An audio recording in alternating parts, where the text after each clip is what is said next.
All right, so we're going to talk about, to build on our last topic about the three types of injuries, and we're going to give examples of everything. So the three types of injuries include: one is adaptive,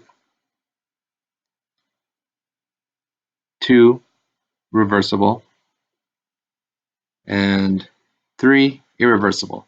So these are the three types of injuries, and we'll give you some examples, starting with adaptive. Hypertrophy is when the cell increases due to the environmental factors, and atrophy is the opposite of that. Hyperplasia is when you have a proliferation of the cells, so there are a lot more cells within that area.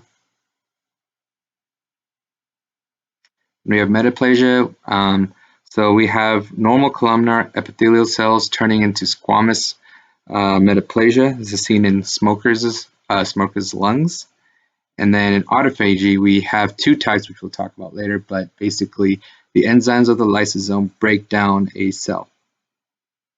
So in fatty change, a cell can increase in fat, although the fat can be reversibly removed. And then we have cellular swelling, which has to do the same concept, but water is entering the cell. So we're going to talk about the hallmarks of necrosis, and this has to do with the nucleus of the cell. So karyolysis is the fading of the cells, and pycnosis is when the cell shrinks and becomes really dark, and it further breaks down and becomes karyorrhexis. So we're going to talk about the difference between necrosis and apoptosis. Apoptosis being programmed cell death, necrosis being a response to injury, which is caused by hypoxia. Talking about the two types of necrosis, there are two types, coagulative and liquefactive. I want to talk about each individually.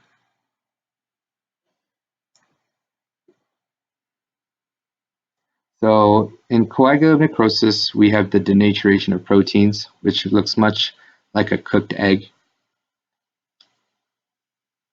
And then we have a myocardial infarction caused by a thrombosis or by embolism.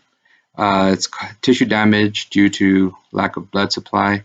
Same concept happening in dry gangrene.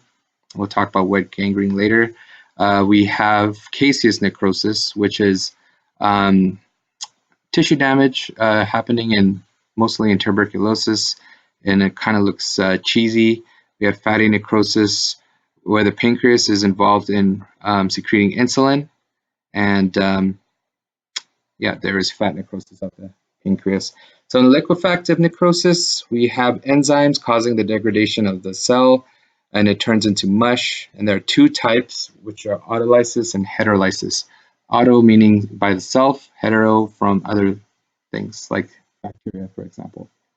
So an example is stroke. So we have the blockage of the vessel causing infarction of the tissue, leading to a stroke.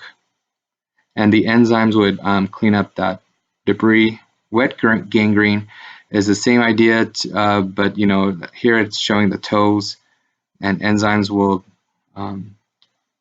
clear that up. And then a focal bacterial infection, where the enzymes of the bacteria will invade the tissue, causing that mush.